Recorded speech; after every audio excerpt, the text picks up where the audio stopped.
देखिए बिल्कुल कांग्रेस पार्टी हालांकि उम्मीद तो कर रही थी कि वो 115 प्लस जो है वो 80 से 110-15 का आंकड़ा कांग्रेस पार्टी अपने लिए लेकर चल रही थी, लेकिन यहाँ पर जो अलायंस का परफॉर्मेंस रहा वो बेहद ही अच्छा परफॉर्मेंस रहा। और कांग्रेस पार्टी मानती है कि राहुल गांधी की न्याय यात्रा और इसके अलावा जो अलायंसेस कांग्रेस पार्टी ने किए अलग अलग राज्यों में वो कांग्रेस के लिए फ्रूटफुल साबित हुए। और इसके अलावा जिस तरह की ताबड़तोड़ मेहनत या रैलियां राहुल गांधी ने की, कांग्रेस के अध्यक्ष मल्लिकार्जुन खड़गे ने की, कांग्रेस महासचिव प्रियंका गांधी वाड्रा ने की, जो कैंप किया उन्होंने उत्तर प्रदेश में लगातार 12 दिन से ज्यादा वो अमेठी और रायबरेली में ही वहां पर रही। बहरहाल जनता जो कांग्रेस का कार्यकर्ता है उससे भी एक सेंस ले लेते हैं। ये सबसे बुजुर्ग कांग्रेस के कार्यकर्ता हैं, रोज कांग्रेस में मिलते हैं। क्या लग रहा है आपको, जीत का श्रेय किसको?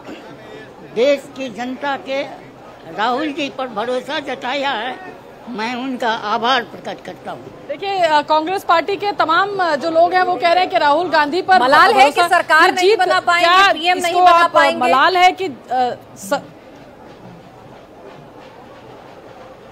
क्या लगता है आपको कि पीएम बन सकते थे, थोड़ा सा रह गए? थोड़ा नहीं, अभी तो 50% ही वोटिंग हुआ है, 50% वोट अभी नहीं गिनती हुआ है। बहुत जगह अभी जो इलेक्शन निर्वाचन का जो साइट है उससे हम लोग देख रहे हैं कहीं 5,000 कहीं 10,000 का वोट का फर्क है। तो कांग्रेस 295 जो राहुल गांधी ने बोला है वो रात होते होते तक 295 और इंडिया की गठबंधन की सरकार बनने जा रही है। क्या लग रहा है, क्या ये जो नंबर्स आ रहे हैं इतनी बढ़ोतरी, क्या किसको श्रेय कांग्रेस पार्टी दे रही है इसको? और क्या मलाल है कि उस नंबर तक, जादुई आंकड़े तक अभी नहीं पहुंच पाए? ये सारा का सारा श्रेय राहुल गांधी को जाता है और समय देखते जाइए जी। राहुल गांधी ने कहा है मोदी सरकार प्रधानमंत्री नहीं बन पाए। चलिए, कार्यकर्ता है कांग्रेस दफ्तर में खड़े हैं, बड़े दिनों बाद कांग्रेस दफ्तर में ऐसा मौका आया है कि पीछे से ढोल की आवाज सुनाई दे रही है और कार्यकर्ता बता रहे हैं कि जीत का श्रेय किसको जाता है। लेकिन यहाँ पर अगर बात करें तो देवेंद्र, आपको भी लगता है कि ग्राउंड तैयार था, कहीं ना कहीं मिसरीड कर गए, इंडिया गठबंधन भी नहीं पढ़ पाई और बीजेपी भी नहीं पढ़ पाई? कोशिश तो कांग्रेस पार्टी ने अपनी तरफ से पूरी कर ली, इससे ज़्यादा वो कुछ कर नहीं सकते थे। आप देखें तो जितने जैसे जैसे अलायंसेस बना सकते थे वो बनाने की कोशिश है। शिवसेना जैसा दल जिसको बार बार आप सांप्रदायिक बोलते रहे उसके साथ भी गठबंधन बनाया, जैसे जैसे नैरेटिव चला सकते थे वो सब भी चलाया। और आज की स्थिति देखें तो इसमें ये स्थिति क्या है कि कांग्रेस पार्टी आईसीयू से कोमा में नहीं गई है बल्कि आईसीयू से जनरल वार्ड में बाहर गई है। लेकिन ये स्थिति और बेहतर हो सकती थी अगर आप ग्राउंड पे जो एंटी इनकम्बेंसी थी, खासतौर से यूपी की अगर बात करें, कहीं ना कहीं कास्ट फैक्टर तो है, कुछ ना कुछ एक ऐसा एंटी इनकम्बेंसी भी थी, शायद उससे हुसैन से भी हम चर्चा करेंगे कि दलित भी साथ आ गया, मुस्लिम भी साथ आ गया, ओबीसी जिसके लिए इस मौजूदा सरकार ने बहुत कुछ किया वो भी साथ आ गया। उनके कंसोलिडेशन का क्या वजह रहा? एंटी इनकम्बेंसी वाली मतलब तर्क को मैं बहुत ज़्यादा सीरियस हिसाब से एक्सेप्ट नहीं कर पाता हूँ कि अगर ऐसा होता तो विधानसभा चुनाव में पता चला होता ना ऐसा क्या हो गया विधानसभा चुनाव के बाद कि अब की इतनी ज़्यादा एंटी इनकम्बेंसी आ गई। वो सिर्फ और सिर्फ एक कास्ट नैरेटिव था, उस कास्ट नैरेटिव को बहुत एग्रेसिवली चलाया गया राहुल गांधी अखिलेश यादव के द्वारा, वो ग्राउंड तक पहुंचा जिसका खामियाजा भुगतना पड़ा। इसके अलावा कांग्रेस पार्टी में मेहनत करने की बात अगर राहुल गांधी से करें तो राहुल गांधी की जो प्रवृत्ति है वो इतना ही कर सकते हैं, इससे बहुत ज़्यादा वो नहीं कर सकते उस रूप में। और अगर उनके साथ एक बड़ी राहत की बात यह है कि जैसे उत्तर प्रदेश में आप देखें कि जो दल आपके साथ है वो मुस्लिम यादव का एक बड़ा बुके लेके आपके साथ आता है।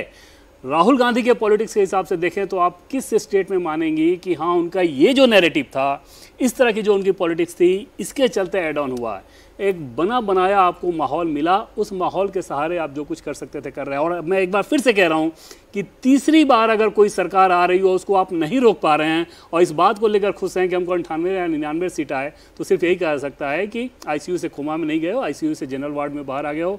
अभी बहुत लंबा सफर तय करना। हाँ, इतना जरूर है कि जिस प्रकार से नीतीश कुमार ने इस अभियान को चलाया था और आज अगर नीतीश अपोजिशन का चेहरा रहे होते तो शायद ये जनादेश कुछ और होता। तो 24 में 400 की लहर तो नहीं थी, ये तो पता चल गया है, लेकिन 250 वाली लहर थी। यूपी में लहर जरूर उठी, डायरेक्शन भी सही थी, लेकिन लहर में पावर नहीं थी, उतना पुश नहीं था।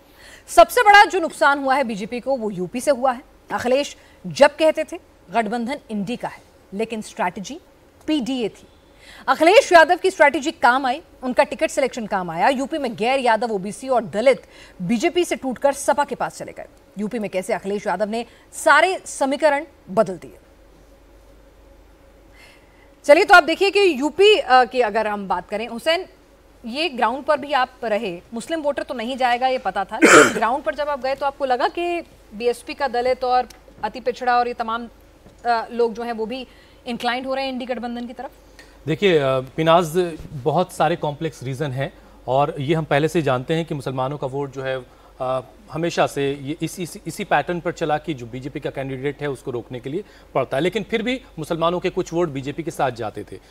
लेकिन आरक्षण वाले मसले पर जिस तरीके से एग्रेसिव कैंपेनिंग शुरू हुई, उसके बाद कल्बे जवाद जैसे साहब लोगों के लिए के दिए बयान भी शायद बेमानी हो गए, जब उन्होंने ये बात कह दी थी कि प्रधानमंत्री को लेकर के उन्होंने तारीफ की थी और कहा था कि इस मौजूदा सरकार में हमें उस तरीके से नुकसान हमारा नहीं पहुंचाया जैसे पहले की सरकारें ने हमको इस्तेमाल किया और हमारा नुकसान किया।